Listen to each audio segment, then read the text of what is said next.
Episode की शुरुआत होती है और हम गुआई और जियाओ को वही हिल टॉप पर देखते हैं, जहाँ पर दोनों सनराइज देखने के लिए गए हुए थे। जियाओ जब बता रही थी कि वो डॉक्टर कैसा दिखता है जिसने उसके साथ के बच्चे को 3 साल पहले ट्रीट किया था, उसी वक्त गुआई उसे एक पिक्चर दिखाता है और ये बात यहाँ पर रिवील होती है कि वो डॉक्टर और कोई नहीं बल्कि गुआई ही था। जियाओ ये देखकर शॉक हो जाती है और हंसने लगती है, क्योंकि उस वक्त गुआई बहुत ही हेल्दी और चबी था। इसी बीच गुआई जियाओ से सवाल करता है कि वो इमेजिन करे कभी फ्यूचर में गुआई फिर से मोटा हो गया तो वो क्या करेगी। क्या वो उससे ऐसे ही प्यार करती रहेगी जैसे वो अभी करती है। जिस पर जियाओ सवाल करती है कि वो आखिर मोटा क्यों होगा, उसने तो अपने वेट और बॉडी को बहुत ही मैनेज कर लिया है।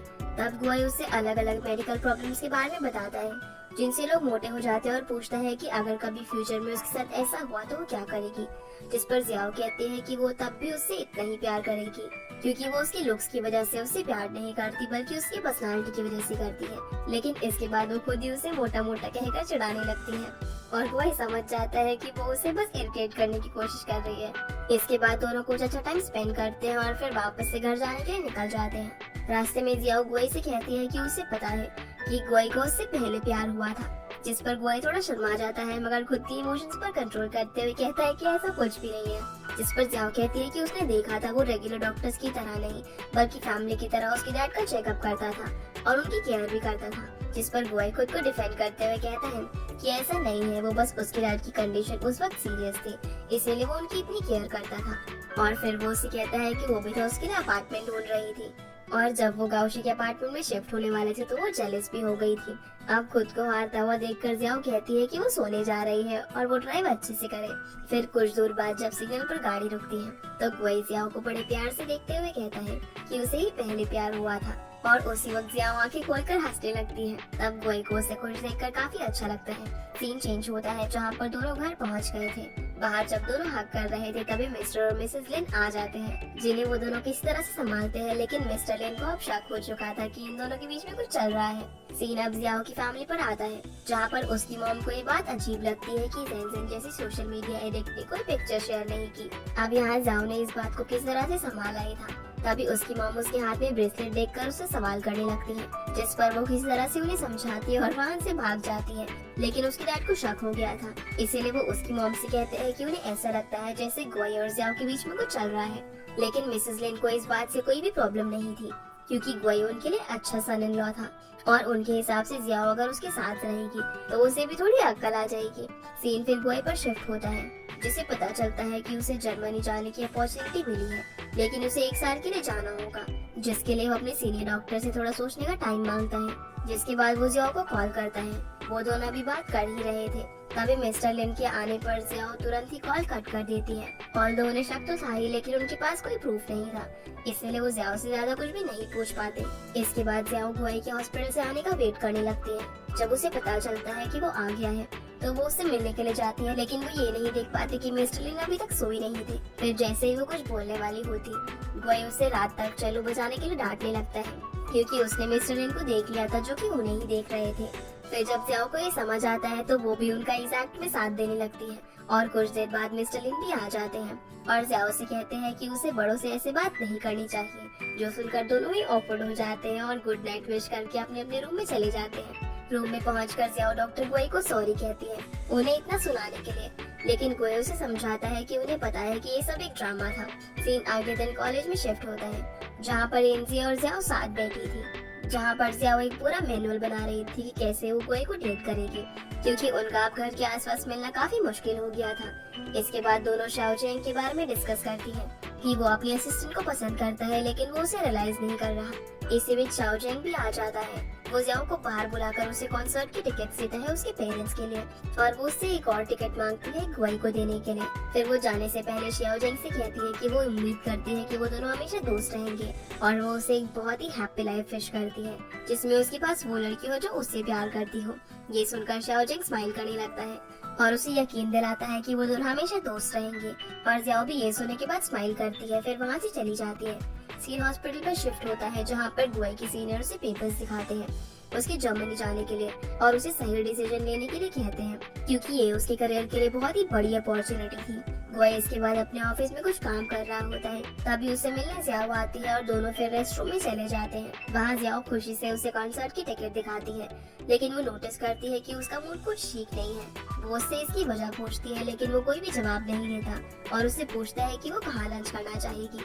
अब वो दोनों बात ही कर रहे थे, तभी जियाओ की नजर जर्मनी जाने वाले पेपर्स पर पड़ जाती है। अब फाइनली गुई उसे बता देता है कि उसे भी कल ही पता चला इस सब के बारे में जब वो ट्रिप से वापस आया, और उसने अभी इस बारे में कुछ भी नहीं सोचा है। जियाओ इस बात को टालते हुए कहती है कि उसे अभी इतनी बड़ी न्यूज मिली है, इसीलिए उसे इसे डाइजेस्ट करने के लिए थोड़ा वक्त चाहिए, और वहाँ से चली जाती है। घर पर भी उसका मूड ठीक नहीं होता, उसके पेरेंट्स ही नोटिस करते हैं और मिस्टर लिन फिर से गुई के बारे में ही कहने लगते हैं, लेकिन मिसेस लिन उन्हें ये कहकर चुप करा देती है कि अभी उनके पास कोई प्रूफ नहीं है, इसीलिए वो ज्यादा ना सोचे। लेकिन उनके चेहरे देखकर ऐसा लग रहा था कि वो गुई और जियाओ के रिलेशनशिप को समझ रहे हैं और उन्हें इससे कोई भी प्रॉब्लम नहीं है। उस रात हम देखते हैं कि ना तो जियाओ और ना तो डॉक्टर गुई की आंखों में नींद थी, दोनों ही किसी गहरे ख्याल में खोए हुए थे। अगली सुबह जियाओ अपने कॉन्सर्ट की टिकट्स अपने पेरेंट्स को देकर कुछ कहे बिना ही चली जाती है और कॉन्सर्ट की टिकट्स देखकर मिसेस लिन शाओ जैंग की तारीफ करने लगती है, जिससे मिस्टर लिन को ऐसा लगता है कि शाओ जैंग और जियाओ रिलेशनशिप में है, इसीलिए वो छिपकर जियाओ के कॉलेज जाते हैं। फिर कुछ देर उन्हें देखने के बाद जब सब लोग चले जाते हैं तो वो शाओ जैंग को कन्फ्रंट करते हैं और कहते हैं कि उसे उन्हें तो बता ही देना चाहिए कि वो और जियाओ रिलेशनशिप में है। जो सुनकर शाओ जैंग शॉक हो जाता है कि आखिर में मिस्टर लिन ऐसा क्यों कह रहे हैं और वो उनकी तरफ देखने लगता है। तभी उसकी असिस्टेंट रूम में आ जाती है और वो उसे ही एज ए गर्लफ्रेंड इंट्रोड्यूस कर देता है, जिसे सुनकर वो भी शॉक हो जाती है, लेकिन वो भी उसका साथ देती है और मिस्टर लिन वहाँ से चले जाते हैं। वहीं यूनिवर्सिटी में जियाओ को लेने के लिए गुई आता है, लेकिन वो उसे देखकर भागने लगती है मगर किसी से टकराकर गिर जाती है, इसलिए गुई उसे अपनी पीठ पर बैठाकर हॉस्पिटल ले जाता है।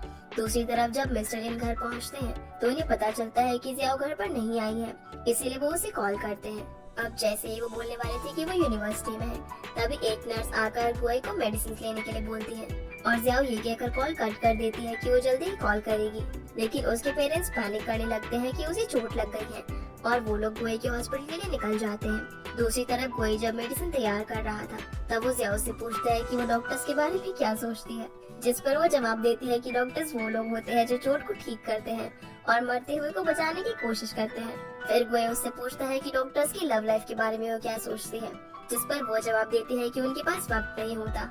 ये सुनकर गुई को थोड़ा बुरा लगता है क्योंकि वो समझ रहा था कि जियाओ क्या सोच रही है, इसलिए वो उसका हाथ पकड़कर उसे समझाता है कि वो जानता है कि वो इन दिनों उसे टाइम नहीं दे पा रहा है, लेकिन इसका ये मतलब नहीं है कि वो उसे प्यार नहीं करता। तब जियाओ रोते हुए कहती है कि वो बस बाकी कपल्स की तरह उनके साथ थोड़ा टाइम स्पेंड करना चाहती है। ये सुनकर गुई की भी आंखों में आंसू आ जाते हैं और वो उसे पूछते हैं कि वो क्या सोचती है, उसे किस बात का डर है, जिस पर जियाओ कहती है कि उसे बस उन्हें खोने का डर लगता है कि कहीं वो जर्मनी जाकर अगर उन्हें कोई और लड़की पसंद आई जो उससे ज्यादा खूबसूरत और मैच्योर हुई तब उसका क्या होगा। ये सुनकर गुई स्माइल करते हुए कहता है कि ऐसा कभी भी नहीं होगा क्योंकि वो जर्मनी नहीं जा रहा है, और अगर जाता भी तो ऐसा नहीं होता। उसकी लाइफ में उसके आसपास बहुत सारी लड़कियां हैं, वो लगभग हर रोज ही लड़कियों की सर्जरी करता है, लेकिन उसकी लाइफ में बॉडी लव की जगह नहीं है, वरना उसे कभी भी प्यार नहीं होता, बल्कि वो तो उसके खुश मिजाज नेचर से प्यार करता है। वो उस प्योर हार्ट से प्यार करता है जो कि कभी भी हार नहीं मानता और दूसरों की बहुत ही फिक्र करता है। ये सुनकर जियाओ भी स्माइल करने लगती है और गुई उसकी चोट को ट्रीट करने लगता है। तभी उसके पेरेंट्स दरवाजा खोलकर अंदर आ जाते हैं और दोनों हड़बड़ाकर खड़े हो जाते हैं। मिस्टर लिन अब यहाँ पर चिल्लाने ही वाले थे, तभी गुई जियाओ का हाथ पकड़कर कहता है कि वो दोनों डेट कर रहे हैं और बहुत सीरियस है। ये सुनकर मिस्टर लिन कुछ कह नहीं पाते और चले जाते हैं, लेकिन मिसेस लिन तो बहुत ही खुश थी और वो उन दोनों को थम्स अप करके मिस्टर लिन के साथ चली जाती है। सीन अब घर पर शिफ्ट होता है जहाँ पर जियाओ छिपते छिपते आती है और फिर उससे मिसेस लिन बात करती है। थोड़ा ड्रामा करने के बाद वो बताती है कि गुई और वो बहुत सीरियस है और गुई उन लोगों से मिलना भी चाहता है, जिस पर उसकी मॉम उसे एक एश्योरिंग स्माइल देकर उसके डैड से बात करने के लिए चली जाती है। वो उन्हें समझाती है कि गुई एक अच्छा इंसान है और उनकी बेटी और वो एक दूसरे के लिए बहुत ही सीरियस भी है, उन्हें उसे एक मौका तो देना चाहिए उन्हें जानने का। लेकिन मिस्टर लिन की चिंता तो कुछ और ही थी। वो मिसेस लिन से कहते हैं कि उन्हें तो यकीन ही नहीं हो रहा कि उनकी बेटी इतनी बड़ी हो गई है। कल तक जो छोटी सी खेलती थी आज वो इतनी बड़ी हो गई कि वो लोग उसके रिलेशनशिप के बारे में डिस्कस कर रहे हैं और शायद वो इस इंसान से मिलने वाले हैं जिससे उनकी बेटी की शादी होगी। ये बात सुनकर जियाओ भी इमोशनल हो जाती है। तभी उसे गुई का मैसेज आता है जो उससे घर के हालात पूछता है और वो जवाब देती है कि वो जिंदा है और आज रात उसके लिए सेफ है। ये देखकर गुई को उसकी बचकानी बातों पर हंसी आ जाती है। दूसरी तरफ कैफे में गुशाओ के फोन पर बार बार आ रहे मैसेज को देखने के लिए सेंजन अपने चार्म्स का इस्तेमाल करती है, लेकिन उसके फोन में बस उसके दोस्तों की वियर्ड बातें होती है, जैसे कि क्या उसके पैसे खत्म हो गए हैं या क्या उसका ब्रेकअप हो गया या फिर क्या उसे बियर की जरूरत है। जो देखकर सेंसेन भी परेशान हो जाती है और उसका फोन उसे वापस लौटाकर अपने काम पर लग जाती है। सीन चेंज होता है और हम जियाओ को कॉन्सर्ट की प्रैक्टिस करते हुए देखते हैं, जहाँ वो बहुत ही नर्वस थी और xiao zheng उसे चेयर अप करता है। अब टाइम स्किप होता है और कॉन्सर्ट स्टार्ट हो जाता है, जहाँ पर जियाओ के पेरेंट्स के साथ साथ गुआई भी था। कॉन्सर्ट के बीच में हम सबके दिमाग में चल रही बातें सुन और देख पाते हैं, जहाँ जियाओ xiao zheng की मदद के लिए थैंक्स कह रही थी। गुआई याद कर रहा था कि फाइनली वो लड़की जिसने चेलोइस्ट बनने का सपना देखा था, आज उसने वो पूरा कर लिया है और उसने अंत तक हार नहीं मानी। वहीं मिस्टर लिन उन सब मौकों को याद कर रहे थे जब जियाओ ने उनसे कहा था कि उसे चेलोइस्ट बनना है और आज उसने अपना वो सपना पूरा कर लिया था।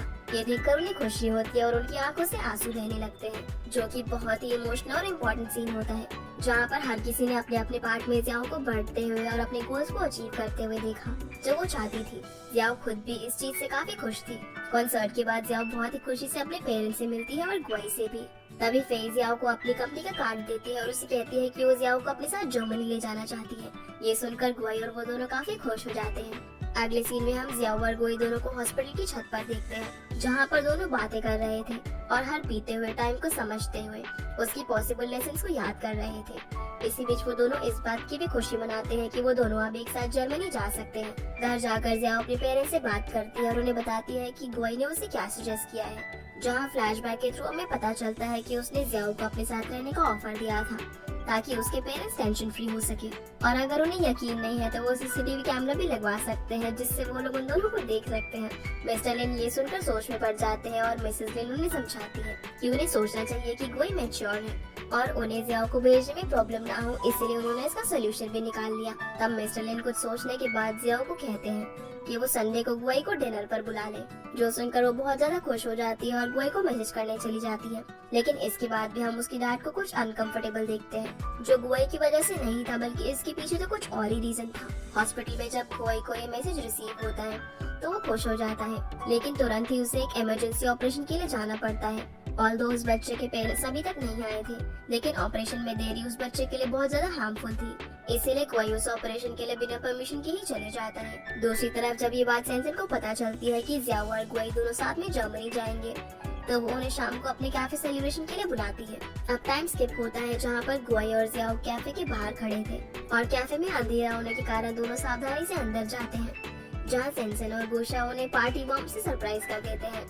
ये देखकर पहले तो गुआई मुंह बनाता है, लेकिन उसके बाद वो चारों खेलने लगते हैं। फिर सभी डिनर करने बैठ जाते हैं, जहाँ गुशाओ की बकवास सुनकर गुआई उससे सवाल करता है कि वो इस कैफे को चलाता कैसे है, क्योंकि उसके पास बिल्कुल भी दिमाग नहीं है। इसके बाद गुशाओ और गुआई आपस में गुशाओ के डैड के बारे में बातें करने लगते हैं और सेंसेन और जियाओ अपने पुराने दिनों के बारे में बातें करने लगते हैं। इसीलिए साथ ही एपिसोड यहीं पर खत्म हो जाता है। तो गाइस, ये थी आज की वीडियो एंड आई होप आप लोगों को ये वीडियो पसंद आई होगी, तो इस वीडियो को लाइक कर चैनल को सब्सक्राइब जरूर कीजिएगा।